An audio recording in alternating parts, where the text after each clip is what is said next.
Good evening, my fellow Americans.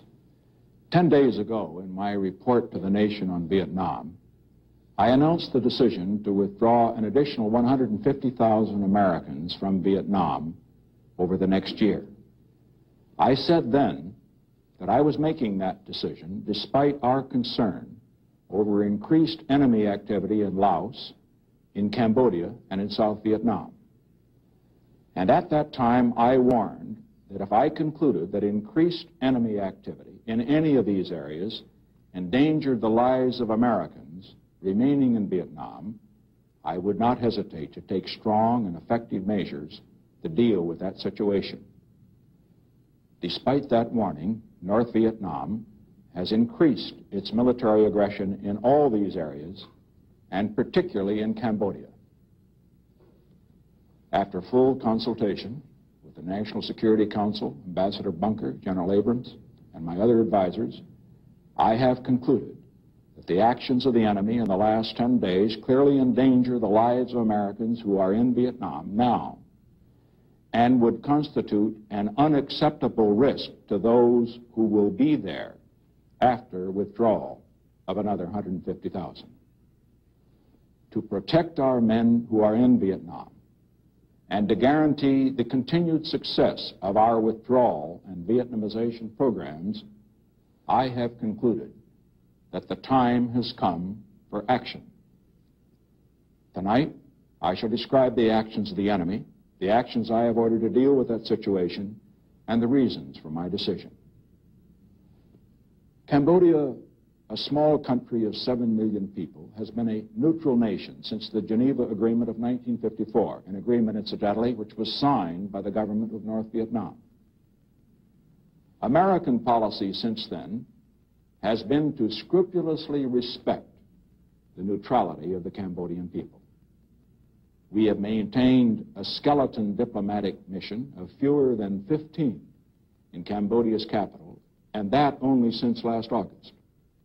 For the previous 4 years, from 1965 to 1969, we did not have any diplomatic mission whatever in Cambodia.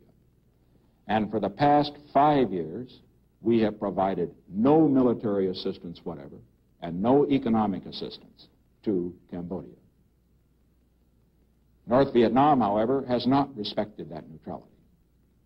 For the past 5 years, as indicated on this map that you see here, North Vietnam has occupied military sanctuaries all along the Cambodian frontier with South Vietnam.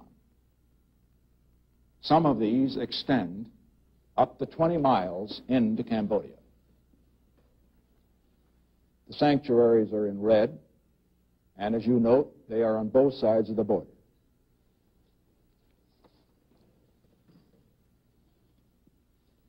They are used for hit-and-run attacks on American and South Vietnamese forces in South Vietnam. These communist-occupied territories contain major base camps, training sites, logistics facilities, weapons and ammunition factories, airstrips, and prisoner-of-war compounds. And for 5 years, neither the United States nor South Vietnam has moved against these enemy sanctuaries because we did not wish to violate the territory of a neutral nation. Even after the Vietnamese communists began to expand these sanctuaries 4 weeks ago, we counseled patience to our South Vietnamese allies and imposed restraints on our own commanders. In contrast to our policy, the enemy in the past 2 weeks has stepped up his guerrilla actions, and he is concentrating his main forces in these sanctuaries that you see on this map, where they are building up to launch massive attacks on our forces and those of South Vietnam. North Vietnam, in the last 2 weeks, has stripped away all pretense of respecting the sovereignty or the neutrality of Cambodia. Thousands of their soldiers are invading the country from the sanctuaries. They are encircling the capital of Phnom Penh.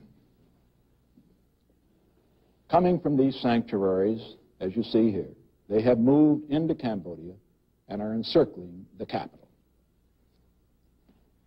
Cambodia, as a result of this, has sent out a call to the United States, to a number of other nations for assistance. Because if this enemy effort succeeds, Cambodia would become a vast enemy staging area and a springboard for attacks on South Vietnam along 600 miles of frontier. A refuge where enemy troops could return from combat without fear of retaliation. North Vietnamese men and supplies could then be poured into that country, jeopardizing not only the lives of our own men, but the people of South Vietnam as well. Now, confronted with this situation, we have three options. First, we can do nothing. Well, the ultimate result of that course of action is clear. Unless we indulge in wishful thinking, the lives of Americans remaining in Vietnam after our next withdrawal of 150,000 would be gravely threatened. Let us go to the map again. Here is South Vietnam. Here is North Vietnam. North Vietnam already occupies this part of Laos. If North Vietnam also occupied this whole band in Cambodia, or the entire country, it would mean that South Vietnam was completely outflanked, and the forces of Americans in this area, as well as the South Vietnamese, would be in an untenable military position.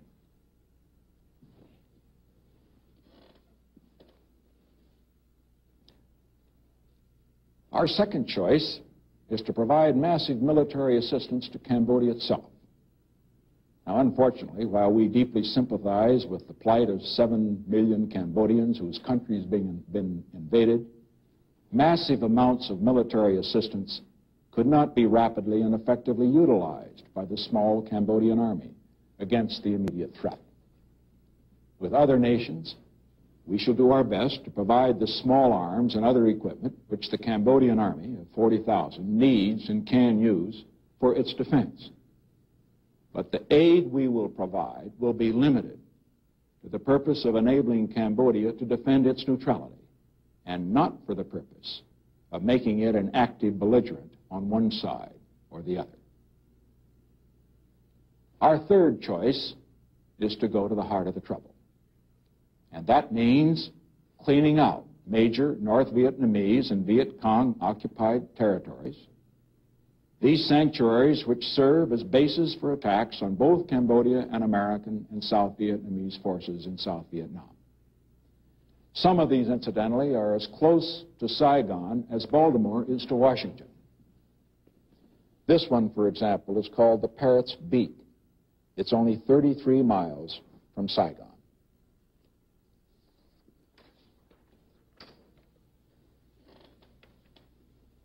Now, faced with these three options, this is the decision I have made. In cooperation with the armed forces of South Vietnam, attacks are being launched this week to clean out major enemy sanctuaries on the Cambodian-Vietnam border. A major responsibility for the ground operations is being assumed by South Vietnamese forces. For example, the attacks in several areas, including the Parrot's Beak that I referred to a moment ago, are exclusively South Vietnamese ground operations under South Vietnamese command, with the United States providing air and logistical support.